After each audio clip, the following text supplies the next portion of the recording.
Thanks very much for the introduction, and thanks very much for the opportunity to brief you all on this exciting business called Novonix.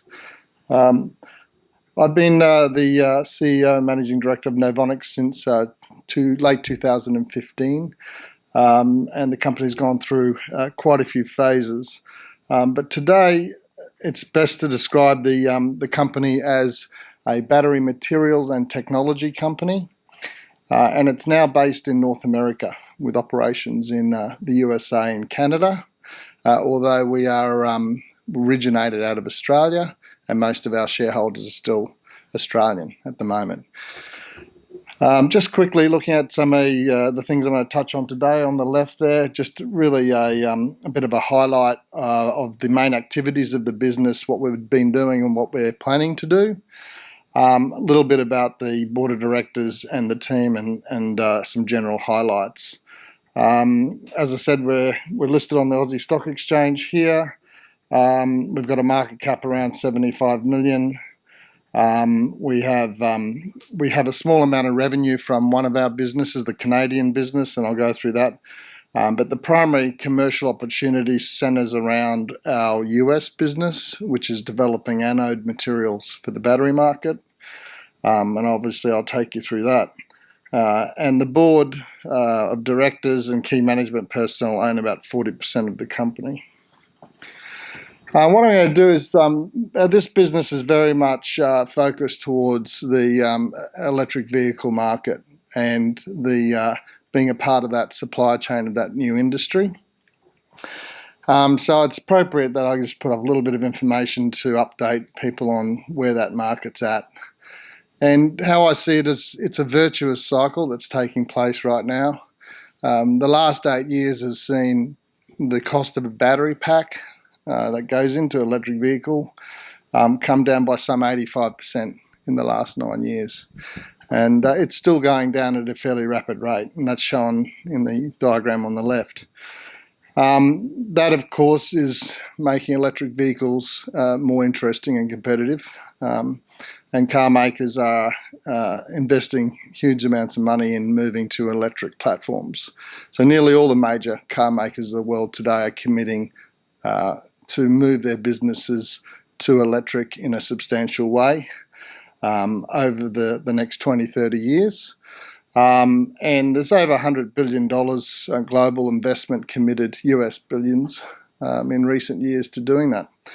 And the growth of sales of electric vehicles is growing rapidly as well, although it's still a small percentage. So that chart in the middle shows you that last year the sales of electric vehicles just topped 2 million globally. So that's not a lot of sales. In the world, there's about 100 million vehicles sold every year, and about 2% of them last year were electric. But that's coming off a base of virtually zero in 2010. So and that chart sort of shows how that's going. And there's a lot of forecasts out there, but most of them are forecasting a picture somewhat like the one on the right, where we're seeing where people are forecasting consistently that EVs will become a major part of the scenery in the future. Potentially up to half the cars sold in 2040 are potentially going to be EV. So that's going from 2% to 50%, in 10 to 20 years. So it's a significant trend that's expected to occur. It does seem like it's going to eventuate. So that's really what the virtual cycle is. This battery price reduction is driving the sales, which is driving more battery production, and cheaper batteries, which is driving more sales. So it's quite virtuous. And then roll on to where we are particularly focused is what that means for the supply chain, and in particular materials going into all of those new batteries that are going to have to be built in the future. So the diagram on the left is a forecast of the demand for high-capacity, long-life lithium-ion batteries being driven by predominantly electric vehicles, be it passenger vehicles, commercial vehicles, etc., and a little bit of energy storage and consumer electronics. But the main driver of future demand is passenger vehicles, electric vehicles. And you can see it's forecast to grow off a pretty small base of just a little north of 200 gigawatt hours last year, to over 2,000 gigawatt hours in this forecast by 2030. So that's, not a long time. That's a little over 10 years away. We're going to look at 10 times growth in demand for batteries. And the world is responding. The battery manufacturers are planning significant number of big factories to be built. In fact, 99 factories have been announced and are in the process of, some of which are in the process of being built now, of course. But most of those planned into the future to meet that 2,000 gigawatt hours that's being forecast on the left. And then, of course, moving on to the materials that go into those batteries. The primary materials are shown on the diagram on the right, starting with copper at the bottom, aluminium, and then graphite being the blue, and then cobalt, lithium, and manganese being important components as well. So obviously this translates right the way through that there's a potential for a tenfold growth in demand for those battery materials to go into the battery. So really that's what Novonix is focused on. Novonix is focused on helping the world build better batteries, one, but then two, participating in that supply chain and being a provider of some of those materials going into that supply chain. So the two primary businesses that we have today, one is called Pure Graphite, and this is a relatively new business, which we started a little over 2 years ago. We acquired some very promising IP in the anode material space, and we have invested over the last 2 years to move that through development, and now it's a commercial product we are offering to the market. So earlier this year we have started sampling that product to major global battery makers, and they are going through their qualification processes, and I'll update you where we are with that. At the same time, we're building our first commercial plant. So that plant will be commissioned in an operation this calendar year, so it's nearly finished right now. So that's the Pure Graphite business. The other part of our business is more our strategic arm of the business. It's we call it Battery Technology Solutions, or BTS for short. But this is where we do all of our R&D in Canada and in connection with Dalhousie University, where we have a long-term partnership. But in this business, we do a number of things. We design and build some of the world's most sophisticated battery testing equipment, really used by scientists around the world to build better batteries. So it's quite a niche space. You don't sell a lot of those. It's not a mass market thing, but it's a highly specialized equipment, I guess, that scientists use. So we do that. In addition to that, we also, since acquiring that business 2 years ago, we've built an R&D development center where we can process materials, build batteries, and provide testing services to other people. So that business has only really started to offer services to the market in the last 12 months. And so now, and it's growing very quickly. It's going to go from $0 of revenue last year to a couple of $1 million of revenue this year in 1 year since we launched that business, because there's a huge demand for smart R&D capable companies that can provide R&D services in the battery space. So we've been inundated by companies wanting our help to develop materials, to select batteries, and to design batteries for them. So that's an exciting part of our business. We don't see this technology arm of our business being a huge business in the future. As I said, the revenues this year will probably grow to about 4 million from about 2. And it will grow. We expect it to continue to grow, but it's never going to be a really big business. It's really what we center as our strategic center of excellence and our incubator for future businesses. So I'll go into a little bit more about that later, but we see it as essential because if you want to be successful in building battery materials, you have to be really good at making batteries and testing them. So we strive to be the best in the world at building batteries and testing them. That way we can make the best materials. So that is why we have these two businesses in our portfolio. So just quickly, I'll dive into each of the businesses. In the pure graphite business, so we're back in Tennessee in the US. Some of the things that we've been doing in the last quarter is we've been obviously, as I said, we launched our product earlier in the year, and we undertook a very selective sampling program with a small number of global battery makers.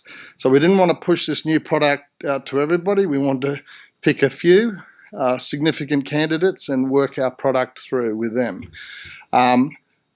Today I'm announcing for the first time that our product has now been qualified for use by 2 global battery brands, and that's only just happened. And we are now in discussions with those brands about volume, price, and terms and conditions about selling them products. So that's a major breakthrough for our company. We're also receiving positive feedback from other global battery makers who want to move to subsequent rounds of qualification testing of our materials. So that's all very positive. As I said before, we're constructing the first commercial plant, which will be running by the end of the year. We had hoped to have it running by now, but we're late. We've had some unplanned delays during the course of this year on some critical parts of that equipment that we've had to deal with, and we've lost a couple of months there. But I'm expecting that to be in operation in November. And I expect it will take probably 3 to 6 months to get this new technology operating smoothly, with consistent product coming out and us being happy with the operation. So we'll be in production before the end of the year, and I think over the following quarter there'll be some smoothing out required to get a steady state with a small production capability. Because that's the other thing we're doing here. We're not throwing huge amounts of money at this business to build capacity for customers that we hope we're going to get in the future. We're building a basic production capability to demonstrate that we can commercially produce this at quantity and reliably and to quality standards, but no more. All construction beyond that and capacity is going to be underwritten by contracts from battery makers. So we've made a commitment to do that. So we're pulling up at 500 tonnes per annum capacity in terms of the build that we're doing now. And beyond that, it's all got to be customer driven. And of course, we've integrated that now with our Novonix Technology Center up in Halifax. So as materials get made down in Tennessee, we take samples and we build batteries and test that material to make sure the quality's there up in Halifax. So it's all now integrated. So what's happening over the next, this quarter, I guess, with that business? It's more on a material evaluation with potential customers. It's ongoing customization of the product, because this is a sophisticated product, and each customer actually wants a slight variant that meets their specific requirements. So as a supplier, we need to be able to tweak that product and meet their specific requirements, and that's an ongoing work that we do. We're obviously, as I said, we're in volume and price negotiations with a number of potential customers right now. We're preparing for engagement with even more customers. As I said before, the strategy was to roll our product out to a small number of clients until we get confidence in our product being accepted. Well, we've got that now. So then we're rolling it out to a wider population of potential customers. So that'll be happening in the new year. Obviously finishing the plant, commercial milestones and so forth.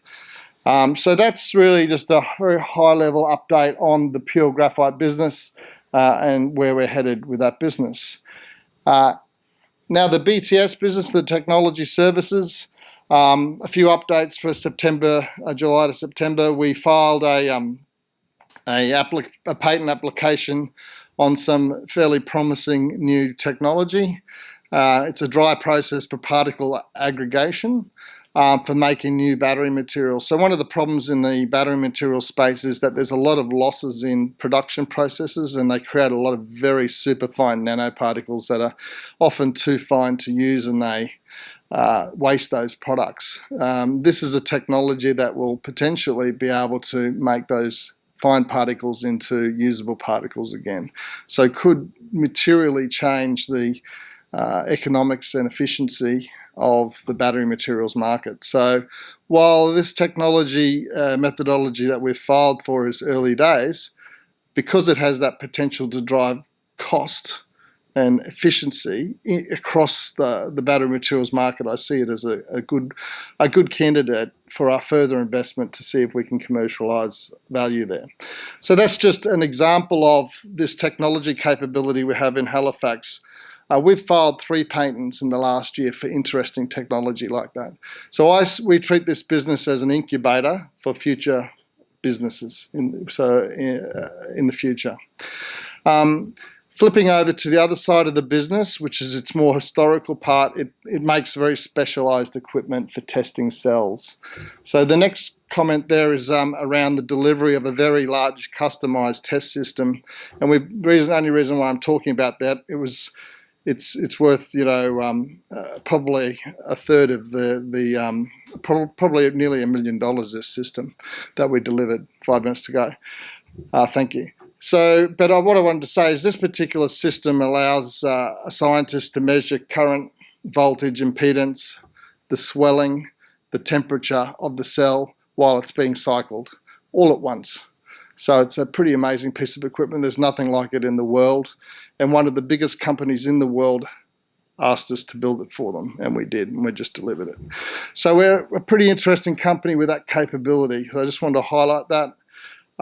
We're doing, as I said, we're I guess, mobilising a lot of new projects, doing cell testing, battery design, battery materials evaluations for lots of companies now, and this is growing very quickly. So I won't spend too much more time on that. And corporately, obviously, we're doing a lot of work around strategy of the business, and out of all the things where we're wanting to focus, we're making sure we're focusing in the areas with most prospects, and we're leveraging our board and board of directors to help us get access to the right people in the world to show our products and materials and to push those through. So this is our board of directors. Couple of key points here is that it's pretty high powered for a small company like ourselves. For example, we've got down there in the middle at the bottom is Andrew Liveris, who's the ex-chairman of Dow DuPont. He also sits on the board of Saudi Aramco, which is the biggest company in the world, as well as IBM and a number of others. He's also chairman of Lucid Motors, one of the new startup electric car companies in America. We've got on the bottom left there, we've got a retired admiral who used to be in charge of the Atlantic Fleet, who has had his own consulting business for a long time and sits on the boards of, say, BAE Systems, and advises many companies around the world, but is very interested in the battery space, fully understands the importance of batteries and battery technology for military and other purposes, and that's why he's on the board to help us in that space.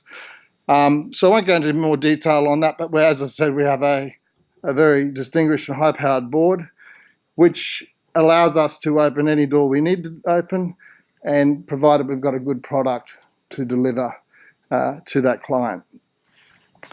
We've got this is our executive team. I'll just really talk about the guy on the top left, Chris Burns, who's the Chief Operating Officer of the business. And Chris essentially runs the day-to-day operations in both Halifax and in Tennessee. So he's really the hands-on manager, CEO.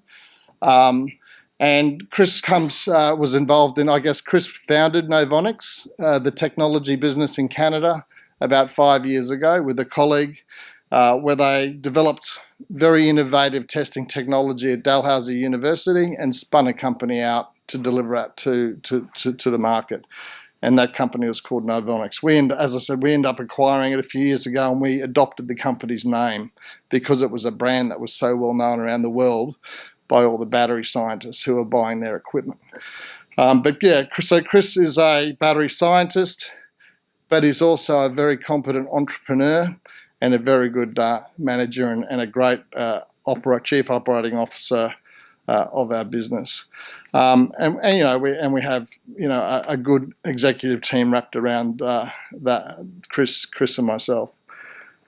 I'll probably over time, but just as in terms of investment highlights, I think people should look at Novonix as an opportunity to get in early at an early stage in a company that's going to play a role in this very fast-growing market. It's really, if you want exposure to the battery anode market, you can go and invest in graphite companies, graphite mining companies, etc., but they are not anode materials companies, typically. There's a big difference between a graphite concentrate and an anode material.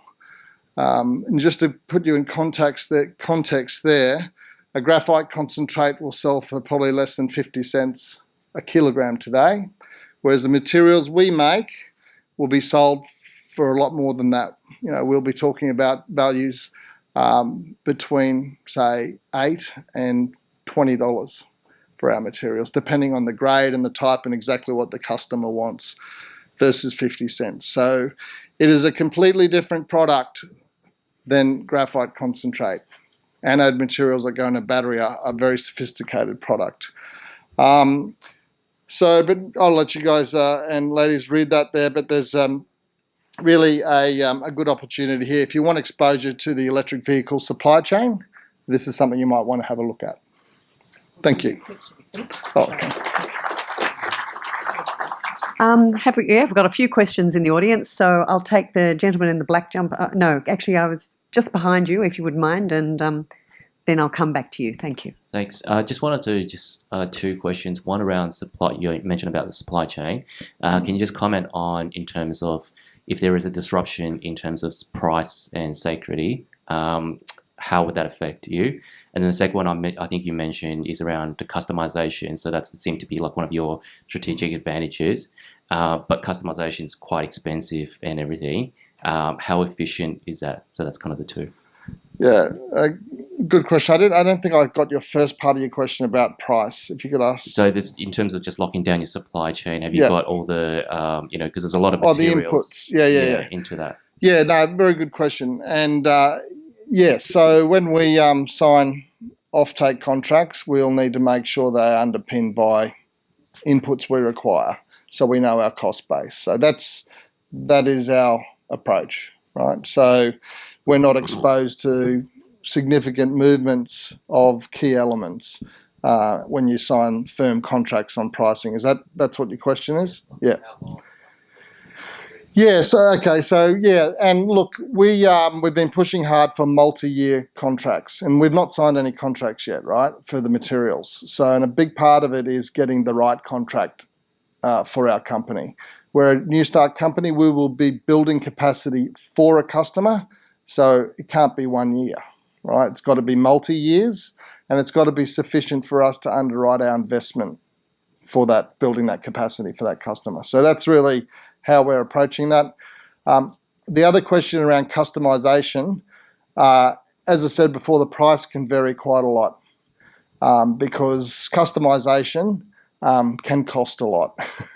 And you may have to do a lot more work on particles and coatings to achieve certain outcomes. So it all depends what the customer wants and what they're prepared to pay for.